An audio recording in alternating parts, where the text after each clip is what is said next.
જય હિન્દ। તો તમારી સ્ક્રીન ઉપર એક મસ્ત મજેદાર ક્વેશ્ચન જુઓ જે નફા અને ખોટનો છે।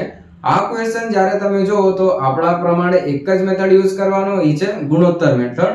ક્વેશ્ચન જોઈ લઈએ આપણે કે એક દુકાનદાર છે જે 82% ખોટ સાથે કોઈ વસ્તુને વેચે છે અને એ જે વજન છે વજનમાં 28% ઓછો વજનનો ઉપયોગ કરે છે, તો તેની નફા કે નુકસાનની ટકાવારી પૂછ્યા છે આપણથી।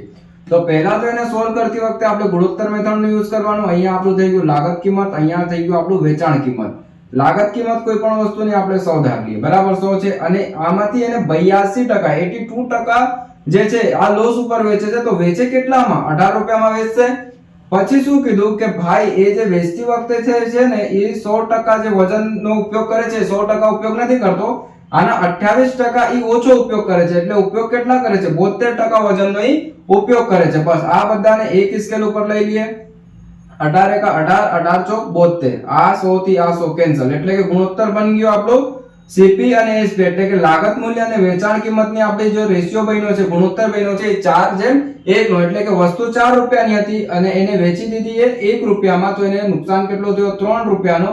કોના ઉપર? 4 નો ઉપર, અહીંયા ગુણ્યા 100 કરી દઈએ એટલે આપણું આવી જાય ખોટ કે નુકસાનની ટકાવારી। 4 થી આ જાય 25 વારમાં અને આ 25 તારી 75% એમને નુકસાન કે ખોટ થાય, નુકસાન કે ખોટ થાય। બસ જ્યારે પણ તમે એક્ઝામ હોલ હોય કે જ્યારે તમે તૈયારી કરતા હોય તો આવા ક્વેશ્ચનને સોલ્વ કરવા માટે ગુણોત્તર મેથડ સૌથી બેસ્ટ અને પરફેક્ટ મેથડ છે, કેમ કે તમારે કન્સેપ્ટ જોવાનું નહીં, ડાયરેક્ટ ગુણોત્તર લગાવો, આ સાચા આન્સર લાવો અને એક્ઝામમાં ટિક કરો। કોઈ તમારાથી પૂછવા વાળું નહીં કે તમે સાચા આન્સર કઈ રીતે લાવ્યા। બસ આવા ઝડપી ટ્રીક અને મજેદાર ક્વેશ્ચનોને જોતા રહેવા માટે અમારી YouTube ચેનલ સાથે જોડાયેલા રહો, અમને ફોલો કરો અને તમારા જે કંઈ પણ ડાઉટ્સ હોય એને અમારે કમેન્ટ્સ બોક્સમાં કમેન્ટ કરીને જરૂર જણાવજો। આભાર।